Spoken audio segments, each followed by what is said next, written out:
The phone rang while she slept beside me. Not loud, just enough to wake the part of me that never really slept. I didn't move. I watched the ceiling breathe in the dark, watched the faint glow of her screen pulse once, then stop. A message, no name, just a vibration that felt deliberate. She turned in her sleep and smiled. Pregnant women smile differently, softer, safer. I memorized that smile because something in my chest had already gone quiet. I didn't check the phone. I didn't need to.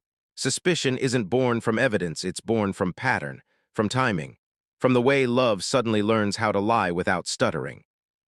Outside, the city kept pretending nothing had shifted. Inside me, something stepped back and started taking notes. The doctor said congratulations like it was a spell. Family smiled.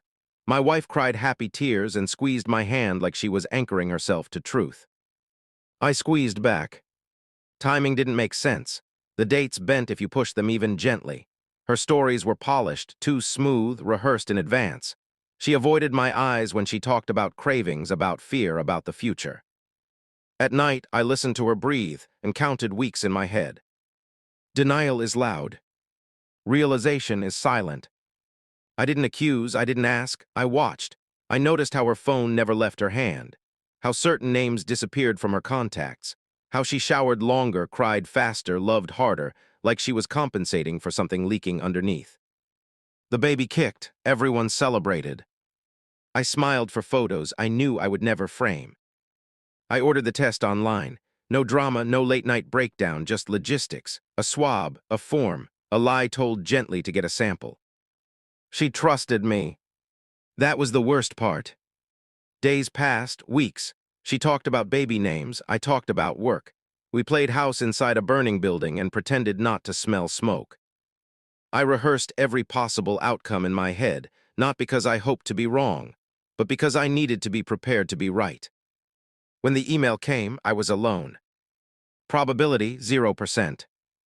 No poetry, no explanation, just math. I closed the laptop and sat there until my reflection felt unfamiliar. I expected rage. I expected collapse. Instead, I felt clean.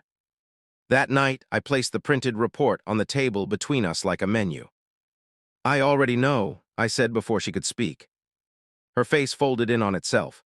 Tears arrived instantly like they'd been waiting nearby. Confessions spilled, names, mistakes, timing, apologies that arrived too late to matter. I listened. Calm is a weapon when used correctly. I didn't yell, I didn't leave that night. I stayed. Long enough for her to believe there might be forgiveness, long enough for her to relax into hope. Then I disappeared. No note, no forwarding address, no explanation beyond absence. I erased myself from her life with surgical precision. Accounts closed, phone numbers changed, a job accepted in a city that didn't know my name. She gave birth without me. I rebuilt quietly, new routines, new walls. The past became a locked room I rarely visited except to remind myself why the door stayed shut. Years passed. Then one afternoon, someone said my name in a cafe like they were afraid it might break. She looked older, tired. The child beside her had his eyes. Not mine. She cried, she begged. She talked about forgiveness like it was a currency I still used. I listened. Then I handed her another envelope. Inside were copies, dates, messages, proof that I'd known before she ever confessed, proof that I hadn't vanished in pain, but in control. I didn't run, I said. I chose. She understood then, not the betrayal, but the consequence. I stood up, walked away. No anger, no closure speech. Just distance. Some stories don't end with healing. They end with clarity. And that is enough.